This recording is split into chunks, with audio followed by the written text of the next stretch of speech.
우리가 8월 14일날 이번에 그 익산역에서 기림의 날 4번째 했잖아요. 그래서 이제 그 기림의 날 준비하면서 우리가 이제 느꼈던 거? 좀 그런 거에 대해서 얘기 나누고자 이 시간을 가졌어요. 네, 이번에 기림의 날 준비를 하면서 곱게 자란 자식이라는 웹툰을 보게 됐는데 이 웹툰에 대해서 선생님들하고 같이 이야기 나눠봤으면 좋겠어요. 그럼 우리 그러면 이게 지금 웹툰 44화죠? 네. 한번 보면서 얘기 나눠볼까요?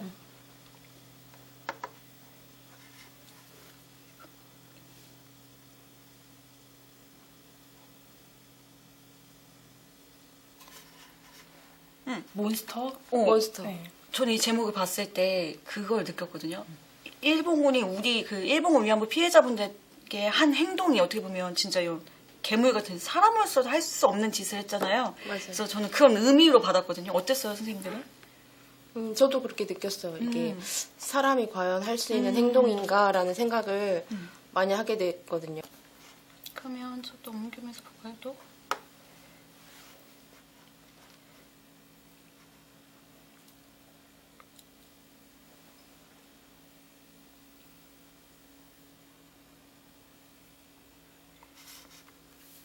이거 보셨어요? 그 뭐지?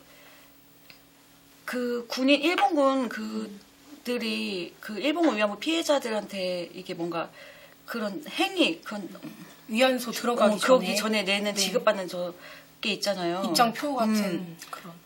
전표라고 하거든요. 전표. 네, 전표라고 하거든요. 그래서 위안소에 들어가기 전에 원래 이제 병사들 같은 경우는 이제 전표 가격들이 다 틀리다라고 나와 있는데 실질적으로 이 전표 같은 경우는 여러 가지 조금 문제가 많이 있어요. 그래서 피해자들한테 직접적으로 가는 거는 거의 없고 현재 그 성매매와 같은 구조예요. 거의 대체적으로 모든 것들이 다 착취를 당하게 되거든요. 그래서 그 위안부 피해자들이 한국에서 이제 대체적으로 전 세계적으로 많이 이동을 하게 되잖아요. 뭐 버마도 있고 중국도 있고 뭐 인도네시아라든지 여러 나라로 이제 이동을 할 때 그 들었던 그 비용이라든지 또 지금 여기 현재 위안소에서 생활하는 뭐 그런 의식주 그러니까 뭐 숙소비라든지 여러 가지가 차감이 된다라고 해요. 그래서 실질적으로 피해자들한테 거의 다가는 거는 거의 없다라는 것을 좀. 그러니까 지금 일본이 주장하는 것도 이거잖아요. 네. 자발적인 그 성매매였다. 왜냐면 저렇게 돈을 지급받고 너네 하지 않았냐 이걸로 주장을 하는 건데 지금 선생님 말대로 일본군 위안부 피해자에게는 저런 게 지급이 된 게 없잖아요. 돈이. 거의 이제 오히려 빚을 더 지게 만들거나 아니면은 실질적으로 받았다 하더라도 굉장히 소량의 액수이고요. 그리고 일본이 그 세계대전에서 되게 이제 패망을 하게 되잖아요. 그래서 맞아요. 패망을 하고 난 이후에 그 일본 그 화폐 가격이 굉장히 하락을 하게 돼요. 그래서 실질적으로 이분들이 피해자분들이 한국에 돌아올 때쯤 되었을 때는 이 전표의 의미나 이 화폐 가치 자체가 완전히 하락이 돼서 거의 종이조각 그 수준이었다라고 얘기를 하고요. 그리고 이제 그 이분들이 조금이라도 이제 모았던 그런 금액이라든지 이런 게 있었다 하더라도 이동할 때 이제 미군이라든지 포로 수용소라든지 이런 데 들어가기 전에 모두 다 이렇게 그 돌려줬다라고 얘기를 하고 있어요. 그래서 실질적으로는 거의 받은 게 없다라는 거예요. 이게 그러니까 약간 착취였다. 약간 다른 이야기인데 그 미쓰비시에서 그 보상을 해주고 있잖아요. 근데 그때 화폐 가치로 지금 해가지고 18원, 19원을 그 통장에 입금시켰다는 뉴스를 맞아요. 본 적이 있거든요. 지금 이거랑 장난하는 같은 것도 맥락인 것 같기도 해요. 그때 그걸로 지금 그때 이걸로? 그때 화폐 화폐로 가치야. 가치로 그냥 그때 19원이었으면 지금의 19원으로 입금을 시켜준 거죠. 근데 중요한 건 소녀들이 원해서 간 게 아니라 아니고. 이제 잡혀서 징용처럼 이렇게 간 거여서 나의 자발적 의지가 아니었다. 거의 대부분이 취업 사기가 가장 많았고요. 네. 이분들이 이분들 같은 경우는 대체적으로 사회적으로 이제 약자인 경우들이 되게 많았어요. 그러니까 그때 당시에 조선의 그 여성들 같은 경우는 굉장히 좀 어렵게 공부도 하지 못하고 어렵게 이제 생활을 해 나가시는 분들이 많았는데 그때의 어떤 그 인신매매 형태도 있었지만은 거의 취업 사기나 그 생활고에 의해서 갔던 경우가 많이 있었죠. 그러니까 거의 취업 사기 대부분이 취업 사기라고 생각하시면 될 것 같아요.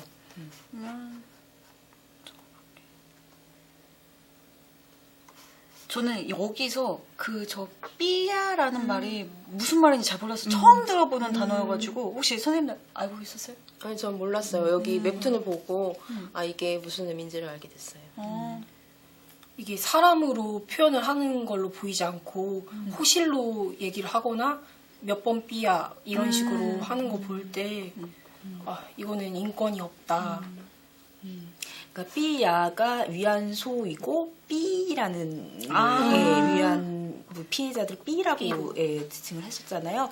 그러니까 거의 이제 그 여성의 성기를 의미하는 거죠. 그래서 이분들을 거의 인격적으로 대우를 하지 않고 어떤 물건이라든지 자기네들의 어떤 그 성적 욕망이나 욕구를 그냥 해소시키는 그냥 하나의 도구로만 봤다라고 생각을 하면 될 것 성적 같아요. 도구인 셈이죠. 거의 군수품이었죠. 군수품. 그러니까 이동할 때도 항상 같이 이동되고 그 아까 선생님 말처럼 패망했을 때는 그냥 버려버리고 맞아요. 이동이 편하기 위해서 그런 식으로 이용한 거죠.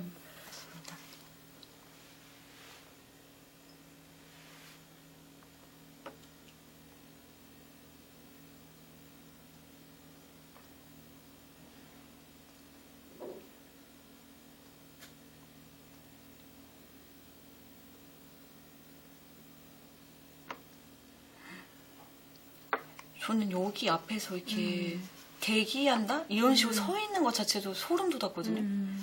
이거에 대해서 왜 그들은 이게 만약에 진짜 자발적인 성매매였으면 어느 여성이 이렇게 뭐 나를 뭐 앞에서 내 방 앞에서 이렇게까지 많은 사람들이 대기하고 있고 이런 걸 감당한다는 게 저는 지금 일본이 말하는 것도 말이 안 된다고 생각해요. 자발적인 건 절대 없는 건데. 착취죠. 그러니까 이게 거의. 노동이 되려면 내가 쉬고 싶을 때 쉬어야 하고 맞아요. 내가 하기 싫은 일은 하지 않을 수 있다라는 건데 이게 착취라는 게 이런 거죠. 하루도 거르지 않고 이렇게 나와야만 했다. 그리고 이렇게 많은 수의 이런 그 거의 고문 같은 이런 행위들도 참아야 했다라는 것이 착취라는 걸 보여주죠. 그리고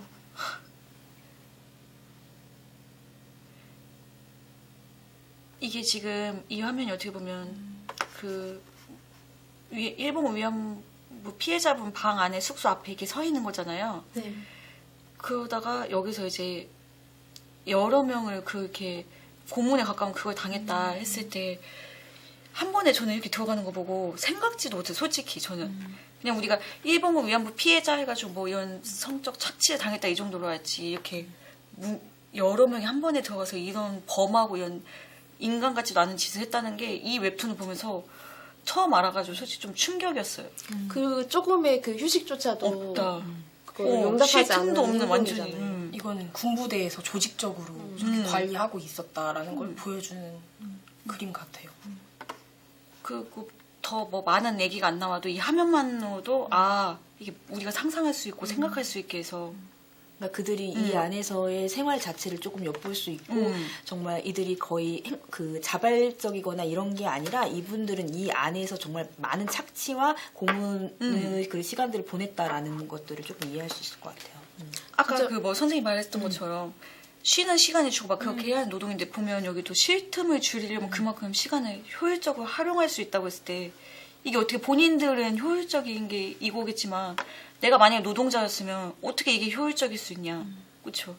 그 위안부 할머니들이 그때 당시에 그 계셨던 사진이 가끔 이렇게 나오잖아요. 근데 그 사진을 보면 이게 정말 자발적이고 원해서 가서 그 행동을 원해서 했던 사람들의 그 맞아. 모습이나 얼굴이었는지 한번 보시면 알게 될 것 같아요.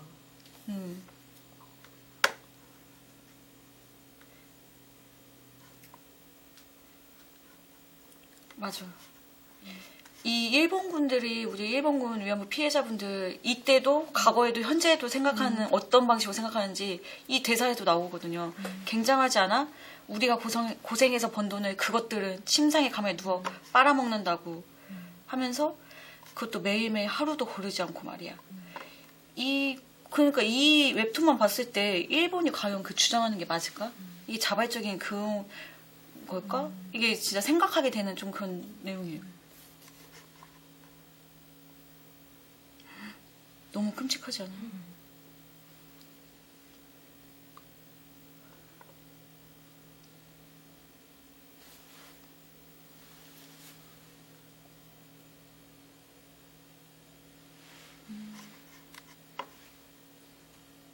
이게 지금 메토실에 있는 그 일본 위안부 피해자가 지금 뭔가 어떤 이제 사고나 아니면 무슨 일로 이제 못하게 되니까 충당한다고 하잖아요.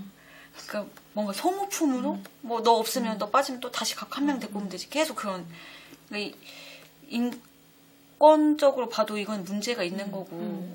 언제든지 충당하고 대체할 수 있는 물건으로 취급을 한 계속. 거죠. 사람으로 보지 않은 거죠. 그러니까 저희가 이제 추정하기로는 그 전 세계적으로 이제 일본군 위안부 피해자의 수가 20만 명 또는 이제 중국에서 요즘은 이제 조금 자료들이 많이 어느 정도 이게 찾아지면서 한 40만 명까지도 이야기가 나오고 있어요. 그러니까 이렇게 많은 이제 여성들을 이제 여기에 동원을 하려고 이제 군대에 정말 조직적인 움직임들이 많이 있었고요. 그래서 그 수많은 여성들을 이렇게 빈 자리가 생기지 않게끔 계속 충원을 했다라는 거죠. 그러니까 거의 그 군대 내에서 물자 조달이라고 하죠. 그러니까 사람이라고 생각하지 않고 군수품, 아까 말했듯이 군수품으로 해서 그 모자라지 않게 조달하는 걸로. 예, 계속 그렇게 조달하는 방식으로 계속 해왔던 거죠.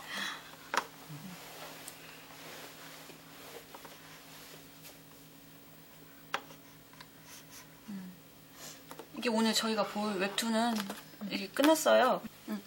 과거에도 지금 일어나고 있지만 지금 현재에도 일어나고 있잖아요. 이런 지금 이 행태가 그렇죠. 지금 러시아하고 우크라이나를 보면 우크라이나 이제 난민들이 이제 다른 곳으로 이동을 할 때 먼저 드는 게 피임 도구거든요. 지금 러시아에서는 군사 전술을 관간으로 지금 분명히 전술을 그렇게 하고 있지 않나라고 러시아는 강국을 이미지를 보여주면서 계속 하고 있고 그 우크라이나 군사일 수도 있지만 러시아 군사들이 지금 성폭력을 계속 하는 이걸 봤을 때 이 할머니들하고 저는 비슷하다. 이 소녀들이 뭐가 다를까 하면서 여성으로서 분노하고 다시 앞으로 지금 러시아와 우크라이나 지금 이 상황도 멈추고 이런 일이 계속 일어나서는 안 되기 위해서는 저희가 기림의 날을 우리나라에서는 지금 10회지만 익산 여성의 전화에서는 4회 행사를 했거든요. 기림의 날을 절대 잊어서는 안 된다. 기림의 날을 할 때 어떤 남자 어르신 같은 경우는 왜 이 슬픈 일이고 굳이 알려서 좋을 게 뭐가 있냐라고 말씀하시는 분들도 계시는데 그릇된 역사가 반복되지 않으려면 그걸 알고 있어야 한다고 생각합니다.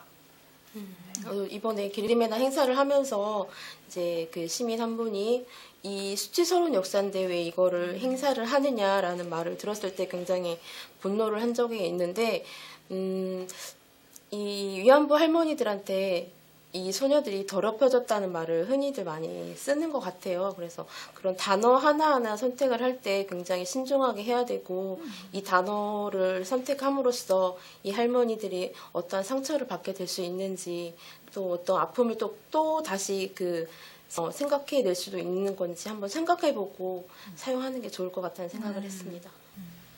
지금 일본에서는 굉장히 되게 많은 돈을 들여가지고 역사 지우기에 지금 들어가고 있잖아요. 그래서 지금 초등학교에서도 그 강제성, 일본군 위안부 피해자에 대한 강제성이라든지 이런 게 사라지고 있고 2022년도 고등학교 역사책에서도 이제 사라진다라고 하더라고요. 그래서 이들은 이렇게 많은 돈을 지금 일본은 투자를 하고 있어요. 그리고 홍보도 많이 하고 자신네들이 잘못이 아니다라는 내용의 그런 홍보도 많이 하고 있는데 정말 많은 돈을 쓰고 있거든요.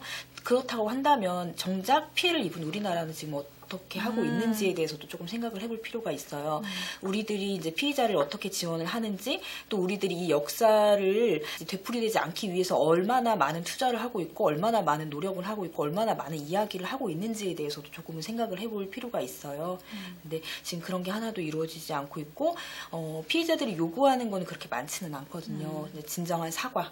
합당한 사과가. 네, 그거를 지금 원하고 있는데 그것조차도 지금 인정되지 않고 있어요. 근데 역사라고 하는 것이 좋은 역사만 있는 것도 아니지만 그 역사를 우리가 계속 기억해야 되는 게 그 역사 안에서 반드시 얻어지는 교훈이 있거든요. 그래서 우리는 그 역사를 기억을 해야지만 다시는 그런 일을 되풀이하지 않는 그런 교훈을 얻게 되는 거예요. 근데 아까 러시아 이야기도 하시고 하셨지만 그런 게 단 한 차례도 한 건도 이루어지지 않았기 때문에 어떠한 전시 상황이라든지 내전 상황이라든지 그런 상황이 일어났을 때 가장 먼저 피해를 입는 게 이제 여성에 대한 폭력, 성폭력이라든지 그런 거가 발생이 계속 되는 거잖아요. 그런 점을 조금 기억을 해서 우리가 이 일본군 위안부 피해자들에 대한 지원이라든지 우리가 역사를 기억할 수 있게끔 아이들에 대한 교육이라든지 또 이런 기림의 날 진행 행사라든지 또 여러 가지로 해서 우리가 좀 생각을 해보고 고민을 해봐야 되지 않나라는 생각을 좀 해요. 맞아요. 선생님 말대로 우리가 이 역사를 기억해야지 똑같은 역사가 되풀이되면 안 되잖아요. 그렇죠? 그래서 교육이 계속 됐으면 좋겠습니다.